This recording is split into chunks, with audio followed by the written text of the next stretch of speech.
camera is when you go back to check the footage of what you just shot and realize it is all out of focus because you don't have an auto-correcting camera because your camera cost $100.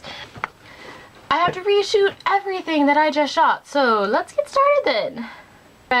For my mid-month wrap-up, I read 4 books. I read Insurgent by Veronica Roth, which is the sequel to the Divergent book, and I read Matilda by Roald Dahl. Both of these were on my TBR for the month, and I also read Pandemonium by Lauren Oliver, which is the sequel to Delirium, and I read Pandemonium, the graphic novel by Chris Whedon and Cassandra Diaz.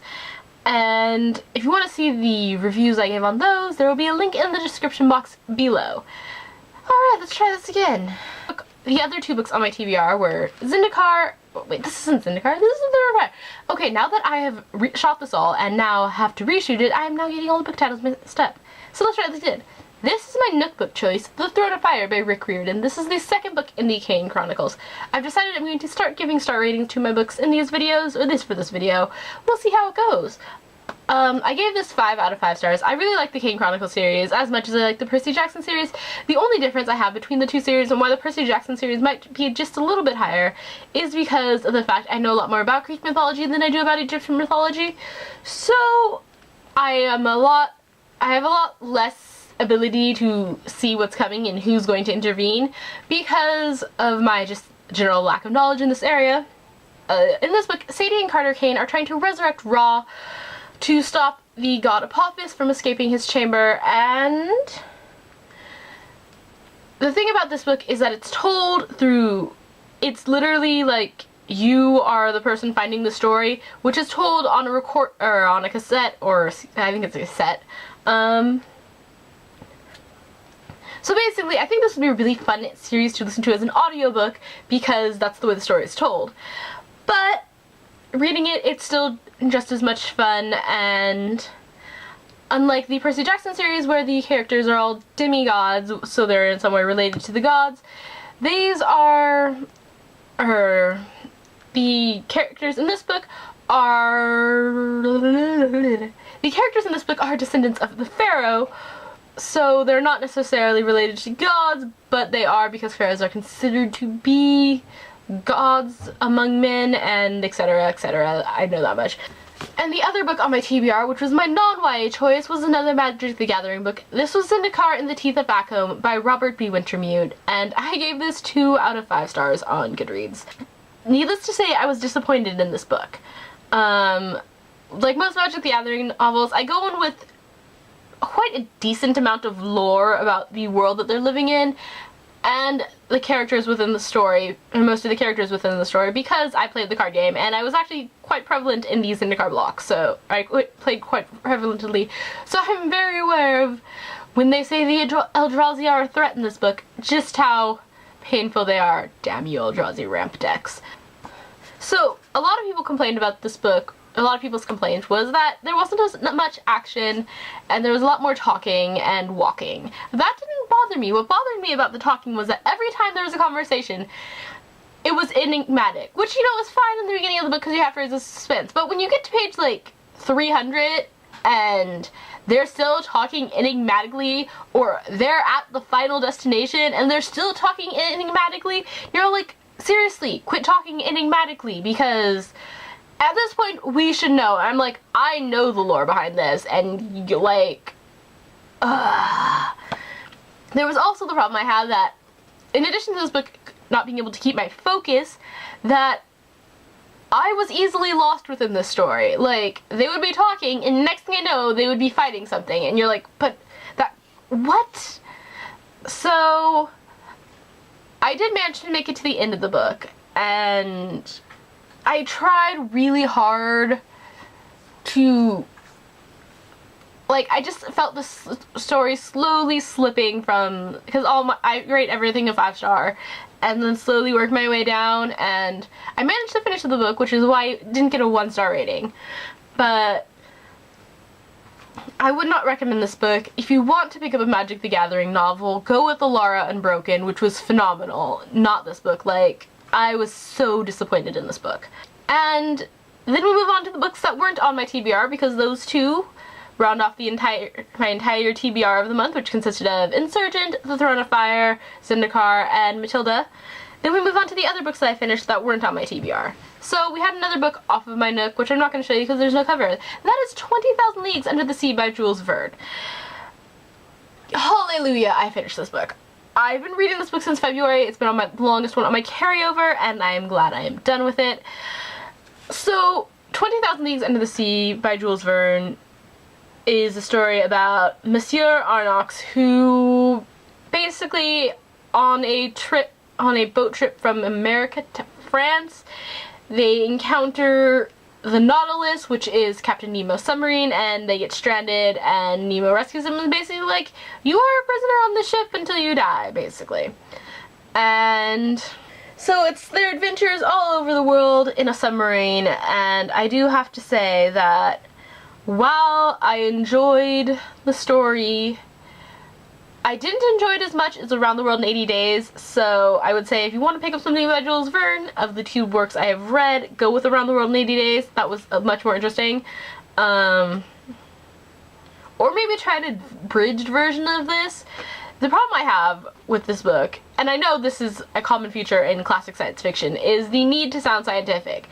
Which is fine, like I don't have a problem when I know like that's what's going to happen, but they started throwing around scientific words for everything, and I'm like, I'm not that good with science. Like, I don't know phylums of undersea species that don't actually exist. Seriously, just stop. But they didn't stop, and that was prevalent throughout the entire book, which was really frustrating for me. I would pick up an abridged version if you want to read 20,000 Leagues Under the Sea, because abridged versions tend to cut out the really boring stuff. Yeah, I gave 20,000 Leagues Under the Sea by Jules Verne 3 out of 5 stars. And I'm glad to be finished with it, so yay! Then we have Girl of Nightmares by Kendare. This is the sequel to Anna Dressed in Blood, and I gave this 4 out of 5 stars. The reason I didn't give it 5 out of 5 stars was because I had a different expectation of the book than what it was, so I found myself disappointed. It was still a really good book, and I still really recommend it to anyone who liked Anna Dressed in Blood. However, be warned that Anna is a lot less prevalent in this book than she is in the other one. There was only 2 scenes prior to the end of the book where Cass and Anna actually have a meeting, and then like there are other scenes where she's in it, but overall, I was just expecting more of Anna in a series that is entitled the Anna series. And so it was just, my expectation was for a bit something different that made this a 4 out of 5 stars. Because I really loved Anna Dressed in Blood, but I had absolutely no expectations of the book other than what the summary of the book said. I don't know if there's going to be another book in this series, because I'm not that up to date on things. However, like I said, I would really recommend this to anyone who really liked Anna Dressed in Blood, and if you know that Anna is a lot less prevalent in this book, I think you will thoroughly enjoy this book. If you will go with the same expectation I did, that Anna would be more present, then you probably will find yourself somewhat disappointed. Just 3 more to go! Then we have the Serenity comic book, Those Left Behind, by Josh Whedon, Brett Matthews, and Will Conrad. This is the intermission between the end of the TV series and the start of the movie. And I gave this 4 out of 5 stars on Goodreads because though I really enjoyed Serenity and Firefly, reading the characters wasn't the same as actually seeing the characters. Like, they just lacked life. I think that's what I'm looking for. They lacked the life that was brought to them by the actors. Like, the biggest beef I had, though, was Simon's character. He's really buff in this, like Jane buff, which isn't cool. Alright, and then the final 2 books I have are the first 2 volumes in the Fruit Baskets manga by Natsuki Takaya. So basically, on this cover we have Toru Honda, and on this cover we have Yuki Soma. Basically, Toru finds herself orphaned after her mother is killed in a car accident. At least it's implied it's a car accident. Although that might be from the anime.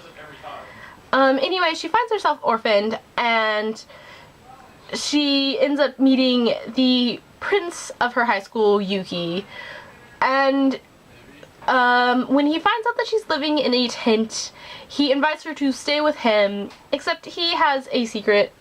He is one of the people in his family who is cursed to transform into an animal of the Chinese zodiac anytime he is hugged by a member of the opposite sex, or his body comes under an extreme amount of stress. And in the first volume, Toru finds that out, and she isn't bothered by it, which makes Yuki very happy. So Toru finds herself living with Yuki and Yuki's guardian Shigure, and Yuki's mortal enemy Kyo, all of whom are cursed, have the zodiac curse of turning into an animal when they are hugged by anyone of the opposite sex.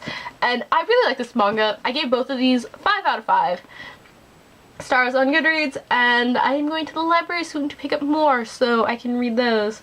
Won't that be fun? The first 2 volumes of the manga correspond with the first 9 episodes of the anime.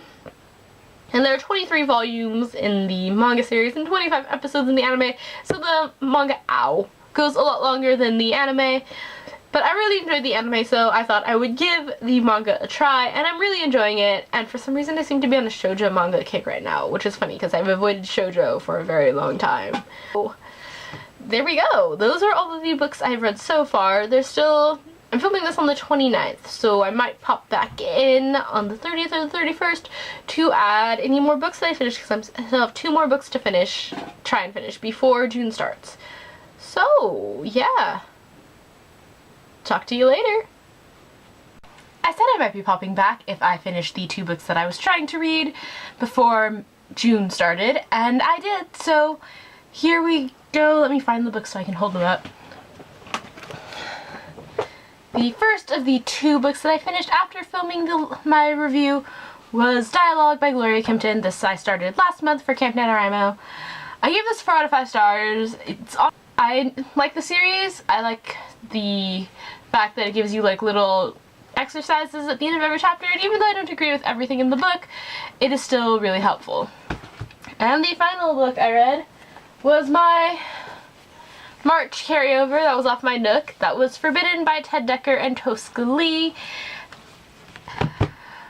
After I got over the just annoyingness of the characters in general, I actually ended up flying through the book really easily. I got through like 150 pages in a day. I'm going to continue the series. I will have to admit, the series does get a bit morbid at points. They actually physically cut out the heart of one of the characters, and that was gross, as it was hard to get started, but it was really easy to get through after about the halfway point. And so I gave Forbidden 4 out of 5 stars, and yeah, that'll be all. This will really be all for my May second half of the month wrap up.